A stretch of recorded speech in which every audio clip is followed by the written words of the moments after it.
Chris in North Carolina who says that he got divorced in his hyper-religious town and now his spouse outed you. Oh. So are you safe? Yeah. How you doing? My name's Chris. Hey, Chris. Hi. Hey, great to meet you, Armin. Jim?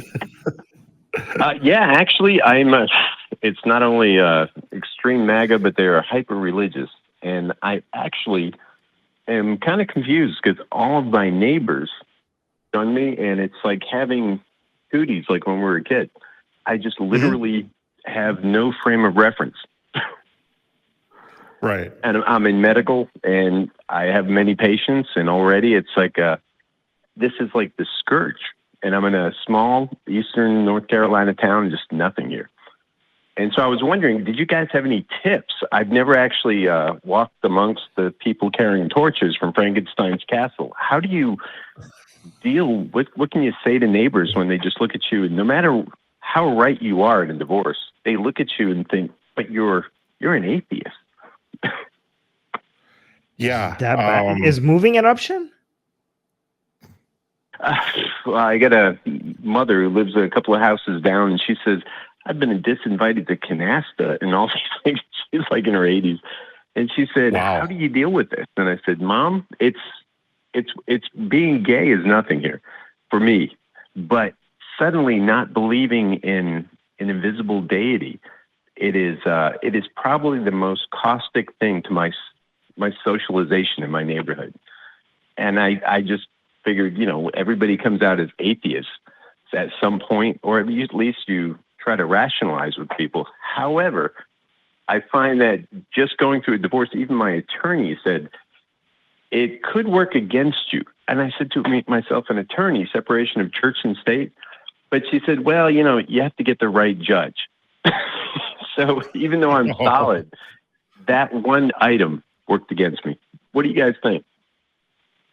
I haven't been in that situation, and I don't really know. I could recommend Recovering from Religion or Secular Therapy Project. Hitting the Atheist Community of Discord, any of the show chats on Facebook, and trying to talk through and see what you can actually do. But if people aren't willing to talk to you or give you a chance, and all of a sudden they've changed their opinion of you from, hey, he's a really good guy, to, oh my God, I can't talk to him, I'm not sure what you can do without being able to communicate to them. I suppose from a certain point of view, there are two ways you can go. You could fake it until they realize, you could fake it until they come back and start talking to you again. Or you could just throw it in their faces and be as friendly as possible and put, Atheist Experience TV show stickers on the back of your car and, other stickers, and just throw it in their faces until they realize.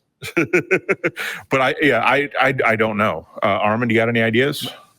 Yeah. So I want to clarify something. So what happened? Like, are they still talking to you and they just have questions, or are they being mean to you? No, I asked. Is this hurting you? Well, I asked for a divorce, and forgive me, Arvid. I asked for a divorce, and then he went literally door to door, just telling everybody I was a rabid atheist, and suddenly. Right. I realized people who I would speak with every day, Arvin, were just mean. I had people, I just walked by the mailbox. Doesn't matter. They don't even talk. They turn their backs. And I said to myself, I know they're religious to some degree, and they used to have a lot of Trump signs in the yard, but to this degree, I've never felt, I've put in hips and knees in half of them. And now I have just cooties. And I just, I'm in mid-50s, and I don't know how to. Okay, yeah.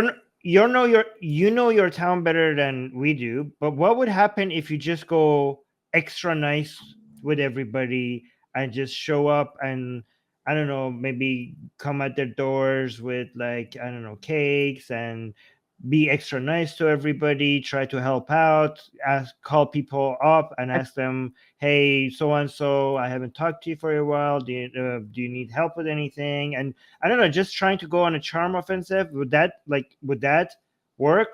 I think it's a great idea. I'm just, I don't see myself with a plate of brownies going knocking on the door, but I can try. I just didn't know if you guys ever experienced any major pushback, because just a month ago I was probably the bestest person in my particular town, and just for everything, confidant for everything. Now, this one issue, I understand the reason I'm a big fan of your show for a long time. I just used to watch him. My spouse used to look, and he didn't like to be challenged. So I really just started shaking my head, thinking, well, don't they have a point? And then I don't think you should argue with people. I don't think, based on your situation, I wouldn't recommend telling people why they're wrong and you're correct. That would just make them hate you even more. I think you should he's not saying you're absolutely right. Yeah, I think don't do that. Just right. focus on making people like you. And here's the thing: if you are successful, you're not just doing yourself a favor, you're probably doing other atheists a favor as well, because you're normalizing atheism. If people know you as an atheist and now you go out of your way to try to be nice to them and they have a negative opinion about you right now. If you try to be extra nice and do people favors, if somebody's moving, maybe call them, offer them to help out. If somebody needs a ride, always offer them. Just call people that you haven't talked to and just ask them how they are. Ask them if they need anything.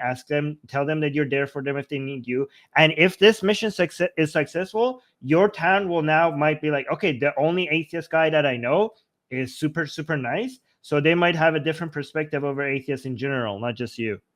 If you're successful with this mission. Hey, thank you, Armin. I really appreciate it. I used to think I was one in a billion people, but suddenly I feel like, wow, I'm the only one. So knowing you guys exist, that just makes me happy. I just want to really appreciate the feedback. Oh, you're welcome. Thank you. That's one of the reasons why I call it the Atheist Experience, right? We love talking to theists and trying to find out if God really exists and all that. But also, your type of calls are the most important calls I think we do. To let people know that they are not alone, even when they're in your situation where all of a sudden it feels like you really, really are. And no, you're not. We're all over the place. There are probably atheists in your town that may be looking at the situation, wondering what you're going to do, and if they need to live there anymore. So, not to put you on the spot or anything, but you could end up with more friends than you think if you stick around and like Armin said, go on a charm offensive and try that, and hopefully that works, and hopefully people will realize that they were just being silly bigots. I completely agree. I'm actually watching the Super Bowl alone, and I realized that, after speaking with you guys, I feel a lot better. Awesome. Oh, glad we could help. Thank you. And come back, let us know how it goes. Okay, I will. Thank you so much. I'll give it a shot with maybe I'll make some special brownies and bring them to my neighbors. Thank you guys again. All right, thank you. Tell them if you do that. Thank you. All right, bye.